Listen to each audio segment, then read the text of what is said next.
All right, welcome back to the show. It's me, Hugh, Liquid Lunch, ThatChannel.com. And I've got a new co-host just joining me right now, Karen Fraser, on the show. New job.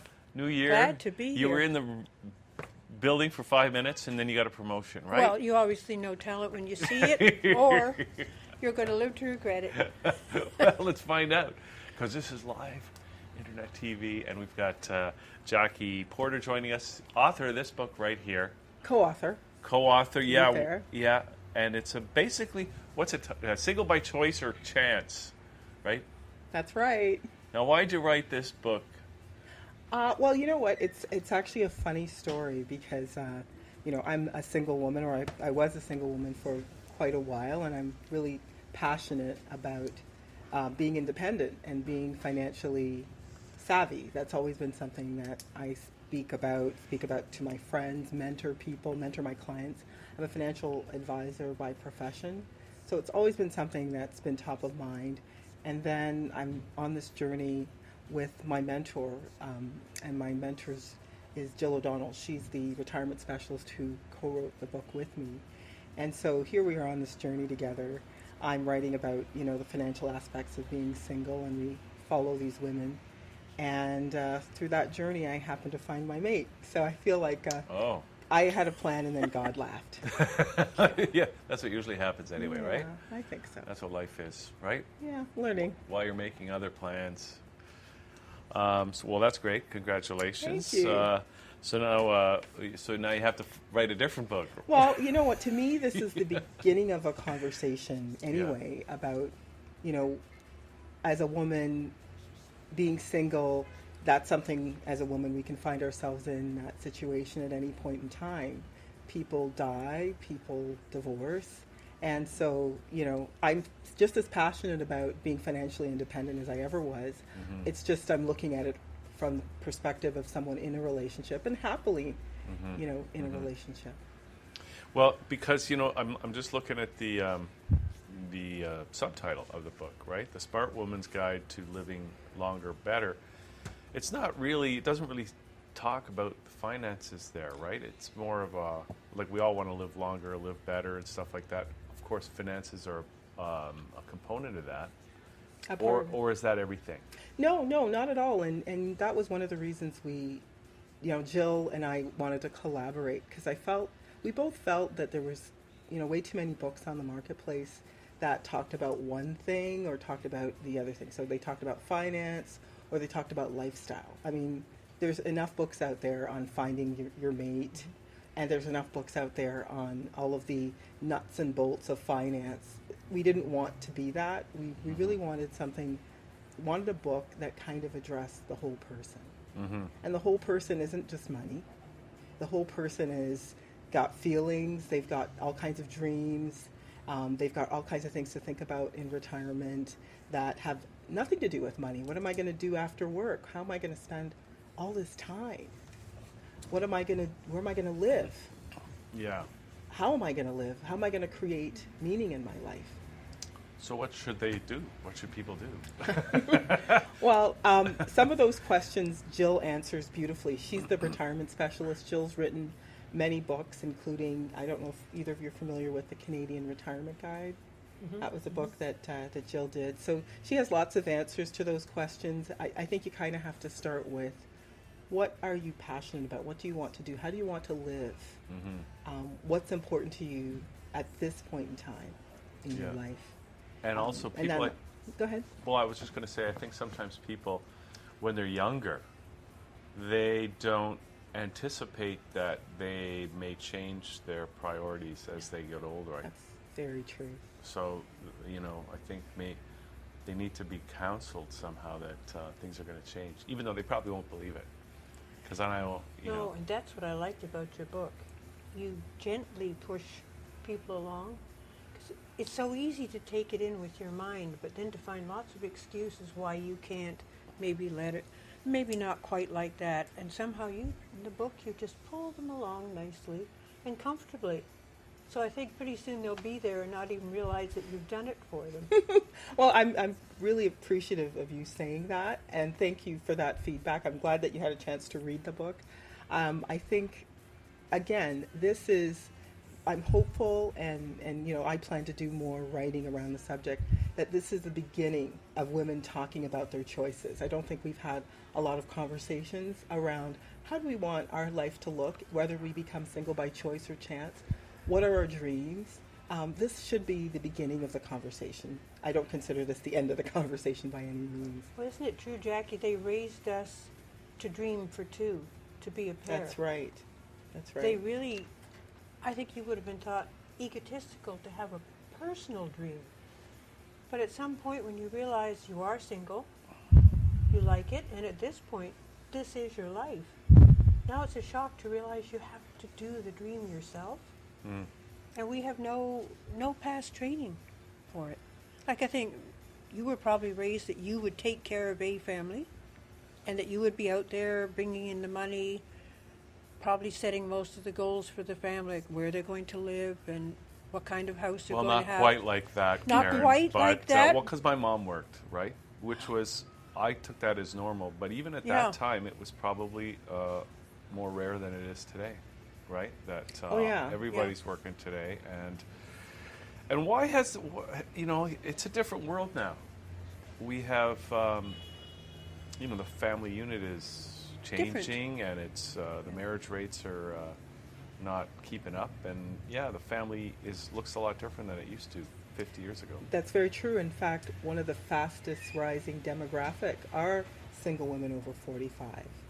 And there's a lot of reasons for that. I mean, one of the things I found doing research on the book was the average age of a single woman is 57, which seemed crazy to me because even, as a financial planner, and you look at all the ads of retirement, you see these couples looking out into the ocean and, all of those things. What happens at 57 if you're all of a sudden on your own? How do you even, cope psychologically and otherwise if you're not thinking, what if anything's possible, right? And it could happen. Even at that age, you can become single if you haven't been already, and maybe you haven't even thought about planning financially or otherwise. That's right. It's a mind shift. I mean, I think I think we have to somehow come away with the idea that there's always going to be hope, no matter what age you're starting to think seriously about your financial and other well-being, right? Yeah, absolutely, and that's exactly why, what the comment you made before, that women have always thought to plan for two. We were always thinking about other people, our spouses, our children. If all of a sudden we happen to find ourselves single, especially by chance, how do we turn our minds to thinking about ourselves and making sure we're okay? Because that's the only thing at the end of the day we can control. Yeah. And maybe another statistic that fits with it nicely, the average new entrepreneur now is late 40s to the age of 65 to start the business. Well, I really think that's where we're heading as an economy, is an economy of entrepreneurs, Yay. right? Yes. Well, yay. These are my people. It sounds good in theory. But in practice, it can, there's nothing like a weekly paycheck that you can rely on. From who? Well, from That you anybody. can rely on. How about from You're anybody? a wild Karen? man. I think you hit the nail on the head. Times are changing. I mean, there's no such thing as the job that gives you the golden handcuffs in the end. There's no way to guarantee that anymore. Yeah. And so again, it's what you can control. So if you can control your time and your work and how you want to work, and hopefully find meaningful work, that, that's another direction to go in, for sure. Okay, I have to ask you one question here, and that is, what's the difference between a sandwich and a hamburger? Well, basically, I'm glad you asked. I guess you had a chance to go through the chapter. You read the book, Karen. What could you tell us? Because you've kind of done both of those things yourself. Well, a sandwich is being stuck between two generations, and now, see, I call it lasagna. You call it hamburger. Hamburger, that's right. Now we're stuck between so many generations. A common thing that I hear from clients, they got a divorce. Their ex-in-laws, who they've known for 30 years, are now in financial or health difficulties, and their former husband isn't helping them at all. So they've called her. What are her obligations to help these people who are legally no longer her family, but she's known them for 30, they usually end up doing the grocery shopping, helping the couple, and then you've got your kids, your new husband's kids, and yeah, it's a lot of condiments on a very large hamburger. Now, can you explain, do you remember the hamburger? Go for it. Hamburger by Jackie. Well, you're caught between one generation is really the hamburger. So a single woman looking after a parent and navigating that while trying to take care of themselves, it's an incredibly stressful scenario to find yourself in. And if you don't have any, family members, siblings to help you, it's altogether all the more stressful. I often find when I talk to friends, if you're the single woman and you didn't have children, people just assume Yes. you're going to be the one to take care of mom and dad. You've got nothing else to do. That's right. Yes. Never mind taking care of yourself. And the economic part of it is, you've got a lot more to worry about when it's just you because you've only got your one income. Yeah. The what if is a lot scarier when it's just you. Yeah. So what would you tell people maybe watching this, single women, and they're maybe newly single, or maybe they're not as young as they used to be, and they're really a little bit concerned, frightened, shell-shocked, or whatever, gobsmacked? I think that's the first time I've ever used that word. But I'm it's impressed. perfect. I'm impressed. It's perfect. What would you tell them? I mean, I think, what I would tell them the same thing I would tell anyone, which is embrace whatever situation you find yourself in, because life isn't always fair, Yeah. right? But find things about your life that you love, and then do some soul searching about what might have been your dreams that you never really thought about. Obviously, the people who suffer most, the book is called Single by Choice or Chance, are the people who find themselves single by chance because they never thought about what their life would be like without a spouse, whether that spouse passed away or divorced them. And so it's time, and it's time to be selfish, and it's okay. And women need to hear this. So I'll say it again. It's actually okay to be selfish and think about yourself and what's good for you, what's the best situation for you, looking out for your best interests. It's okay to do that. well, you got to look after number one, because if you don't, you're not going to be in a position to help anybody else. Well, right? and that's an excellent point, because we often take care of everyone. Yeah. And if our house isn't in order, then, how can we take care of anyone truthfully? I guess, I hate to be super general about things like women are one way, and guys are another way, but I think women do have this this nurturing instinct in general more than men do, right? So, Do you think it's natural or a lot of experience? well, I don't know. I think Yeah, women and men are hard to know. different, and women have a certain biological makeup that That could be an entire show. in some ways is different from guys. I mean, I don't want to be general, because there's always exceptions to every rule, and everyone's unique. But in general, it is the some female in the family, not necessarily the daughter, who does take care of the aging members of the family. yeah, That's generally true. yeah, Yeah, we'll take care of the aging members of the family.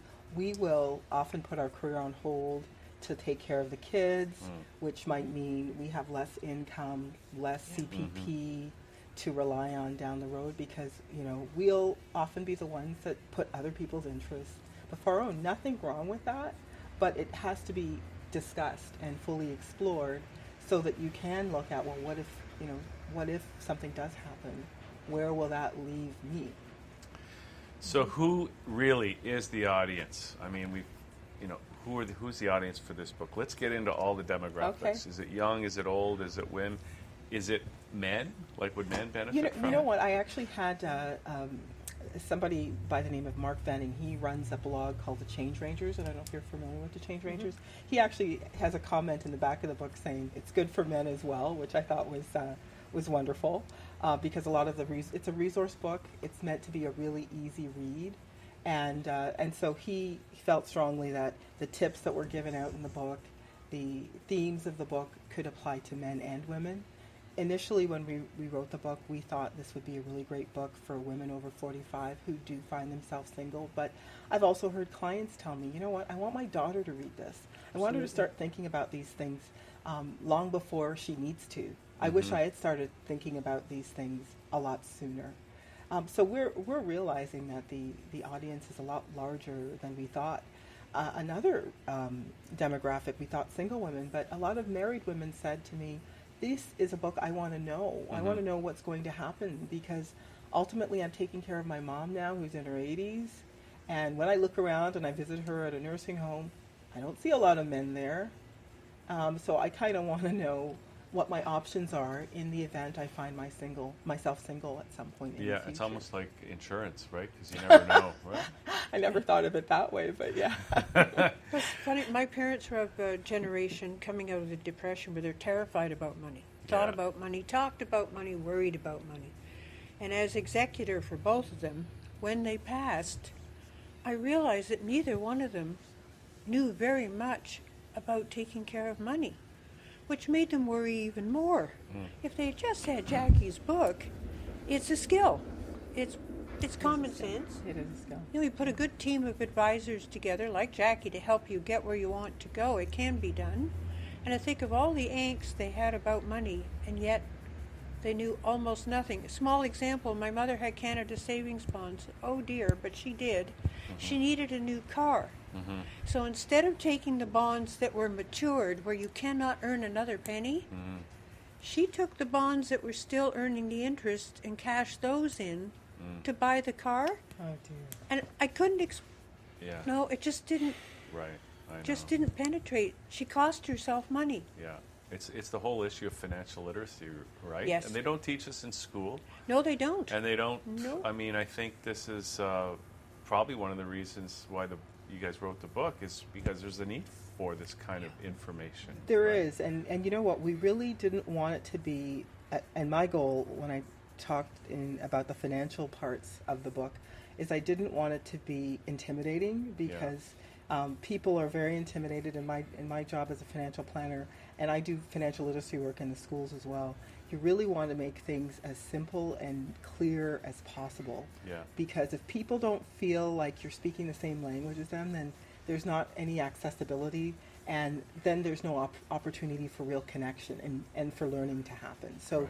you know, one of the goals of the book, and hopefully we achieve that, and love your feedback, is to make it really simple to read, have it so that there's lots of white space, that there's lots of facts and figures, and that people were able to pick it up at any page of the book. They could pick up and get some financial tip or get some tip.